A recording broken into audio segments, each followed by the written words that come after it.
नमस्कार दोस्तों, आप देख रहे हैं पल पल राजस्थान और हमारे साथ मौजूद हैं वरिष्ठ पत्रकार संजय शर्मा जी, जो न्यूज़ इंडिया के पूर्व एडिटर इन चीफ रह चुके हैं। भारत जोड़ो यात्रा राजस्थान के अंदर कल प्रवेश करने वाली है। हमारा पहला सवाल वरिष्ठ पत्रकार साहब से ये है, सर, जो जितनी भी यात्राएं हुई हैं या नाम बोले जाते हैं वो ये बोले जाते हैं कश्मीर से लेकर कन्याकुमारी तक, लेकिन जो ये भारत जोड़ो यात्रा है ये उल्टी चली है कन्याकुमारी से लेकर कश्मीर तक। क्या ये भारत जोड़ो यात्रा भी उल्टी है? बहुत दिलचस्प सवाल है। इसको देखने के एक दृष्टिकोण ये भी हो सकता है, अगर हम देखें कि भारत की राजनीति और विकास की धारा किस तरह से चल रही है तो हमें महसूस होगा कि जो दक्षिणी राज्य हैं वो भारत के और उत्तरी राज्यों से विकास के सारे मापदंडों में आगे हैं। और जो शिक्षा का स्तर आमतौर पे जो साउथ इंडिया है वो लगभग शिक्षा के 100% की तरफ बढ़ रहा है। तो वो समाज जो हमारे उत्तरी भारतीय समाज हैं उससे ज़्यादा अलग है। हालांकि जातिवाद जैसी समस्या वहाँ भी हैं, लेकिन उत्तर भारत की जो जातिवाद है और जो धार्मिक उन्माद है उसकी वजह से माना जाता है कि वो हमारे देश के विकास की सबसे बड़ी बाधाएं बन रहे हैं। उनके लिए अगर कोई सीखने का मॉडल है तो साउथ इंडिया की जो कम से कम विकास के मॉडल हैं, राजनीति की नहीं कह सकता क्योंकि राजनीति में बहुत सारी बातें ऐसी होती हैं जिनमें पॉस्चरिंग कहते हैं, जिसको हम दिखाने के लिए कुछ करते हैं लेकिन करते कुछ और हैं। वो सभी तरफ की राजनीति में होता है। लेकिन अगर हम परिणाम देखें, जैसे आप देखें कि केरला है तो केरला लगभग 100% शिक्षित है और स्वास्थ्य के मामले में उनके मापदंड अच्छे हैं। तमिलनाडु की जो जीडीपी है, स्टेट जीडीपी है, वो हिंदुस्तान की सबसे तेज़ और बड़ी जीडीपीओं में से एक है। बिल्कुल ना। इसी तरह कर्नाटका है, वो पूरी दुनिया के सामने सॉफ्टवेयर इंडस्ट्री का, बेंगलोर खासतौर से वो एक उदाहरण बन गया है। तो जो सारे जो दक्षिण राज्य हैं वो अग्रणी राज्य विकास के क्रम में माने जाते हैं। तो जो भारत जोड़ो यात्रा है वो वहाँ लगता है कुछ इन लोगों की रणनीति ऐसी होगी कि अब हमें जो अग्रणी विकास का जो मॉडल है उसको जगह जगह पहुँचाने की कोशिश करनी चाहिए। लगता है उससे प्रेरित है। एक दूसरी बात और है आध्यात्मिक तौर पे कि आमतौर पे ऐसे माना जाता है कि आप ऊपर से नीचे जाते हैं, लेकिन जब आप अगर ध्यान की प्रक्रियाओं को समझें आध्यात्म की तो हमारा मूलाधार चक्र से हम ऊपर की तरफ जाते हैं। तो आध्यात्मिक विकास के लिए साउथ इंडियन स्टेट्स नीचे हैं और हम पहाड़ की तरफ जा रहे हैं। तो जो देश की एनर्जी है उसको सही जगह पहुंचाने का, मूलाधार से ले जाके एनर्जी को कहीं और पहुंचाने की कोशिश, ऐसा लगता है ये है। हालांकि किसी ने ऐसी कोई व्याख्या की नहीं है, पता नहीं कांग्रेस वाले लोग ये जानते भी हैं कि नहीं जानते, लेकिन मैं ऐसे देख पा रहा हूँ। सर, एक जो भारत जोड़ो यात्रा है करीबन सब राज्यों के अंदर जा रही है। राजस्थान इकलौता कांग्रेस का गढ़ है, लेकिन उसके अंदर मात्र 15 दिन ही भारत जोड़ो यात्रा रहेगी। क्या कुछ मायने हैं सर इसके? देखिए, वैसे तो बार बार जो भारत जोड़ो यात्रा के जो लोग ऑर्गेनाइज कर रहे हैं वो कह रहे हैं कि इसका हमें गढ़ से, चुनाव से कोई मतलब नहीं है। हम तो कुछ ऐसे मूल्यों की बात करना चाहते हैं जो हिंदुस्तान के जो मूलभूत मूल्य हैं जिन्हें संविधान में हम लोगों ने स्थापित किया है, उसके लिए हम काम कर रहे हैं। लेकिन ये बात निश्चित तौर पे है कि अब जब भारत जोड़ो यात्रा राजस्थान से निकल रही है, राजस्थान आपको पता होगा देश का सबसे बड़ा राज्य है, जनसंख्या नहीं क्षेत्रफल के हिसाब से सबसे बड़ा राज्य है। तो 15 दिन होना भी काफ़ी बड़ी बात है। और 15 दिन का मतलब है कम से कम अगर 5-6 डिस्ट्रिक्ट से निकल रहे हैं तो हर डिस्ट्रिक्ट में कम से कम 9 विधानसभा क्षेत्र हैं, 8 विधानसभा 9 विधानसभा, तो 40 विधानसभा क्षेत्रों को छुएंगे। और उस हालत में ये लगता है कि अगले साल जो दिसंबर में यहाँ पे चुनाव होंगे विधानसभा के, उनका कांग्रेस कुछ फ़ायदा उठाने की कोशिश करेगी। ये बात अलग है उठा पाती है नहीं उठा पाती है, लेकिन उन निश्चित तौर पे इस मोबिलाइजेशन का फ़ायदा उठाने की कोशिश करेंगे।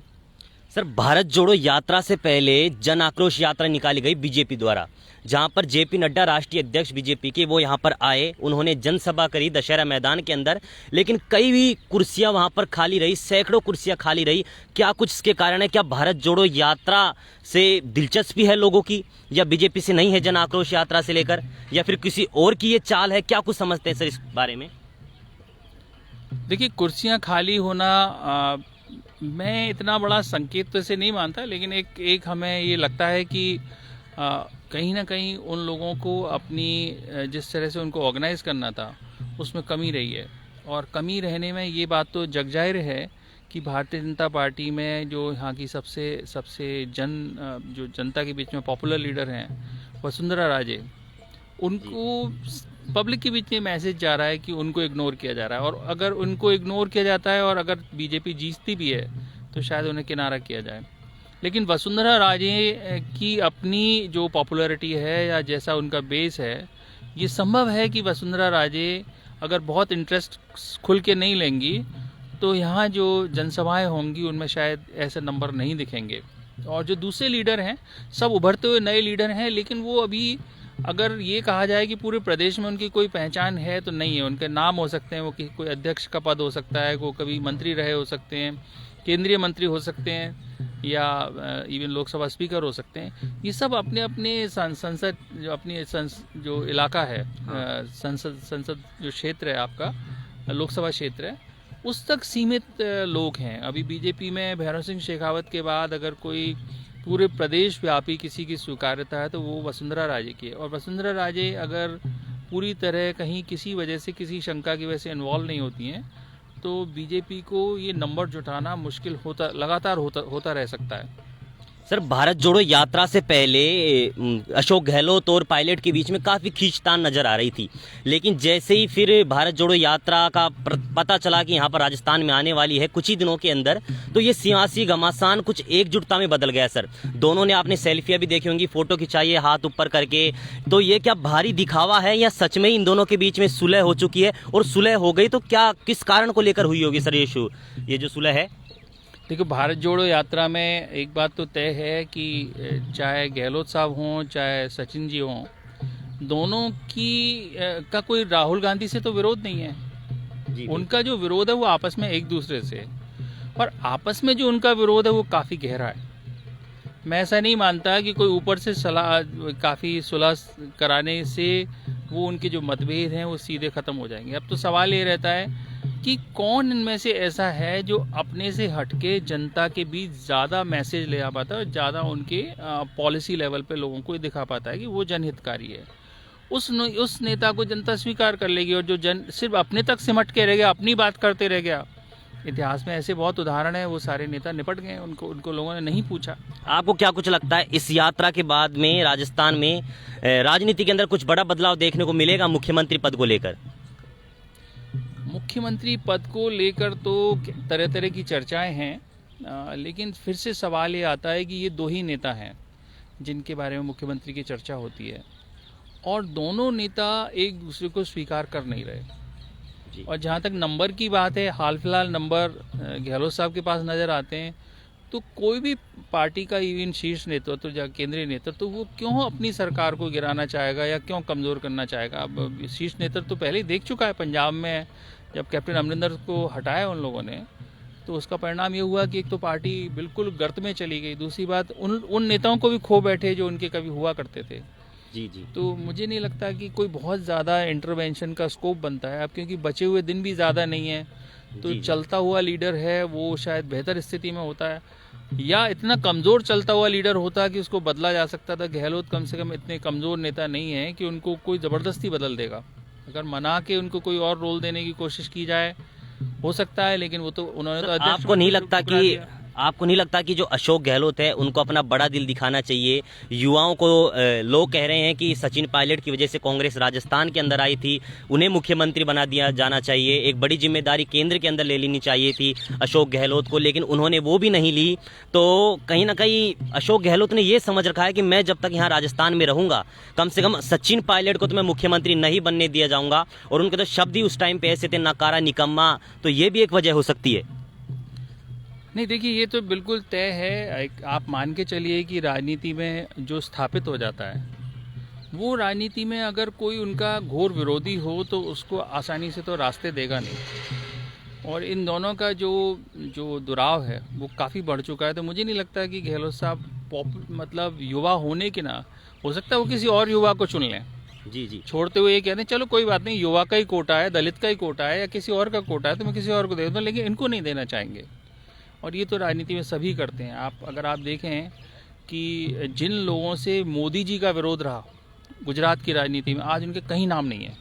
वो कभी उनके सीनियर थे और कभी वो, आप सोचिए कि आडवाणी जी ने मोदी जी का विरोध किया। आडवाणी जी कौन से मंडल में हैं?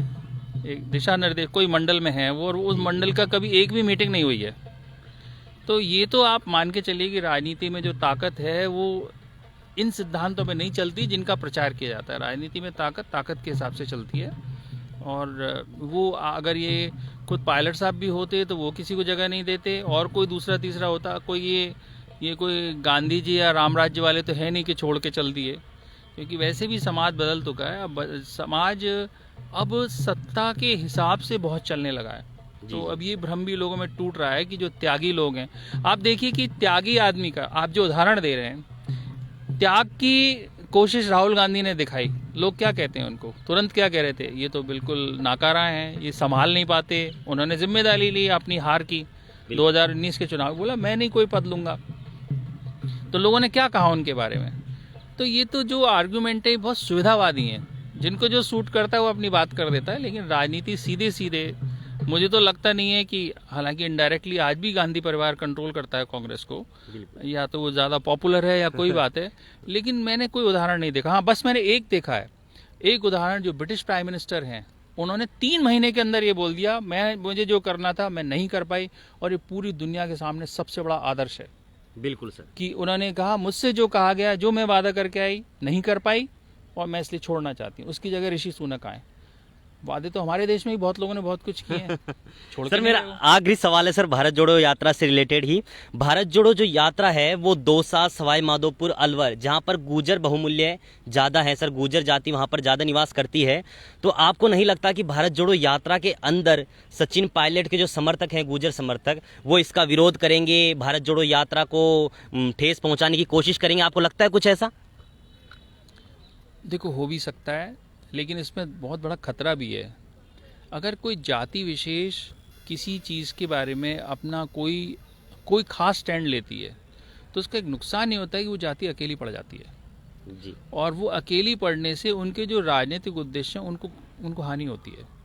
आज अगर गुर्जर समाज अपनी कोई बात करना चाह रहा है, तो जब तक वो और लोगों को साथ में नहीं ले पाएगा, या कोई और भी समाज हो, जब तक वो दूसरे लोगों को साथ नहीं ले पाएगा, तो ये जो सड़क पे विरोध की राजनीति कोई बहुत ज़्यादा रिवॉर्ड नहीं देती। फिर इसमें एक और परेशानी है कि इसका नुकसान सचिन पायलट को हो सकता है। अगर मान लो गुर्जर राजनीति करने वाले लोग गुर्जर के नाम पे ही आके और राजनीति करके इस यात्रा को कोई नुकसान करने की कोशिश करते हैं, तो वो सचिन पायलट का कद कांग्रेस के अंदर गिराएगा। फिर तो उनकी ज़रूरत ही नहीं रह जाएगी कि वो कहाँ से वोट लेके आएंगे। तो मेरी समझ में शायद सचिन पायलट इतना समझते होंगे, वो ये नहीं होने देंगे। जो सचिन पायलट को नीचा दिखाना चाहते हैं, हो सकता है उनमें से कोई लोग ये करना चाहें, लेकिन सचिन पायलट तो निश्चित तौर पे नहीं चाहेंगे कि कोई गुर्जर की पहचान के साथ कोई विरोध करें। बाकी तो सबका हक है, वो इस प्रदेश की सरकार के खिलाफ अगर उन्हें कुछ लगता है, या राहुल गांधी से कोई उनकी असहमति है राजनीति के तरीके से, विचारों से, तो वो बिल्कुल अपना व्यक्त करेंगे, और उसमें कोई बुराई भी नहीं है। जब तक आप शांतिपूर्ण कोई विरोध दर्ज करते हो, उसमें कोई बुराई नहीं है। और राहुल गांधी तो कोशिश ही कर रहे हैं ऐसे लोगों से मिलने की। वो जो ज़्यादातर जगह जो मिल रहे हैं, वो ऐसे लोगों से मिल रहे हैं जो उनसे अलग मत रखते हैं, उनके साथ बैठ रहे हैं, शाम को बैठते हैं, बात करते हैं। ऐसा मैंने सुना है। मैंने अभी अटेंड तो की नहीं है, लेकिन हमारे बहुत सारे मित्र हैं जो गए हैं और उन्होंने ऐसा देखा। एक मेरे मित्र हैं जो कम्युनिस्ट पार्टी में एक्टिव हैं और केरल में उनकी सरकार है, वो फिर भी राहुल गांधी के साथ चले। तो टोटल मिला के आपका यही कहना है सर कि भारत जोड़ो यात्रा जो सफलतापूर्वक अपनी पदयात्रा करेगी राजस्थान के अंदर? हाँ, मुझे तो लगता है कि बल्कि राजस्थान से उन्हें एक और बात देखने को मिलेगी, क्योंकि देखिए पदयात्रा का एक अलग मैसेज भी है। पदयात्रा का एक मैसेज ये है कि आप लगातार जनता से दिन रात खुले में संवाद कर रहे हैं, और सालों साल कर रहे हैं जी। तो एक जो व्यक्ति है, उसकी जो पर्सनैलिटी है ना, उसमें प्रश्न उठाने कम हो जाते हैं। फिर आप कर नहीं सकते प्रश्न। जैसे राहुल गांधी पे क्या आरोप लगते रहे, कोई कहेगा वो अय्याश है, कोई कहते हैं वो मतलब फुल टाइम पॉलिटिशियन नहीं है, कोई कहते हैं वो भाग जाते हैं, वो बीच में विदेश भाग जाते हैं। बिल्कुल ना, वो तरह तरह के कई लोग उनके विचारों से असहमति रखते हैं। तो अब जब आप लगातार पब्लिक के बीच में इतने दिन हो, सुबह दोपहर शाम, और पब्लिक की नज़र में, तो ऐसे आरोप लगाना मुश्किल हो जाता है, जैसे आरोप उनके ऊपर लगते रहे। तो शायद इसका गेन उनको यही होगा, उनके व्यक्तित्व को, कि कम से कम एक इतनी देर उन्होंने। दूसरी बात यह है, आपका पैदल चल के जो धीमे पब्लिक से लगातार संवाद होता है, उससे आप नेता की तरह बहुत सीखते हैं। आपने सुना होगा कि सारे जो महान सम्राट या राजा हुए हैं, वो वेश बदल के, ये तो खैर वेश में ही चल रहे हैं, पर इनका भी बदल गया, दाढ़ी दाढ़ी वाड़ी का बढ़ा सब ली, वेश है। वेश बदल गया है। लेकिन खैर लोग पहचानते तो हैं। लेकिन हमने सुना है कि अकबर बिल्कुल वेश बदल के जाते थे, बाजार में जाके देखते थे वहाँ क्या हो रहा है, कोई धोखाधड़ी तो नहीं। सम्राट अशोक के बारे में भी ऐसा था, वो वेश बदल के जाते थे और ढूंढते थे क्या कहाँ क्या चल रहा है। और वो बहुत मजेदार बात यह है कि राजस्थान के मुख्यमंत्री सुखाड़िया ऐसे रहे जो क्या करते थे कि उन दिनों में कम्युनिकेशन इतना ज़्यादा नहीं था, तो वो बस स्टैंड पे अपने लोगों को भेजते थे और कहते थे ये पता करके आओ कि लोग क्या बात कर रहे हैं सरकार के बारे में, और वो जानकारी के आधार पे वो फिर अपने निर्णय लेते थे। तो मतलब पब्लिक ओपिनियन जानना किसी नेता के लिए बहुत ज़रूरी है, वो भी वैसी जहाँ सुरक्षित अपने लोगों के बीच में ही नहीं हो। आप ऐसे लोगों के बीच में हो जो कहीं कुछ भी आ सकता है, जानकारी कोई भी आके आपसे मिल सकता है। हालांकि ये क्लैरिफाई भी हुआ है कि राहुल गांधी से सुरक्षा की वजह से सारे लोग नहीं मिल सकते। हाँ। वो पहले एक स्क्रूटनी होती है, उसके बाद ही मिल सकते हैं, क्योंकि उनके परिवार में दो बड़ी आतंकवादी हमलों से घटनाएं हुई हैं और कोई भी भारतीय राजनीतिक कोई बहुत बड़ा खतरा है, तो वैसा संभव नहीं है। लेकिन कम से कम पब्लिक के बीच है, कोई आग्रह करेगा तो कोई जाके उनसे मिल सकता है और अपनी बात कह सकता है। बिल्कुल सर, बहुत बहुत धन्यवाद। तो आपने देखा कि ये थे हमारे साथ में वरिष्ठ पत्रकार संजय शर्मा जी। इन्होंने बताया कि इस यात्रा को कांग्रेस जो है वो एक चुनावी नजरिए से नहीं देख रही, बल्कि इस तरीके से देख रही है, लोगों से लगातार मिल रही है, उनसे संवाद कर रही है, और यही जो है यात्रा का महत्व होता है। आप देखते रहिए पल पल राजस्थान। धन्यवाद।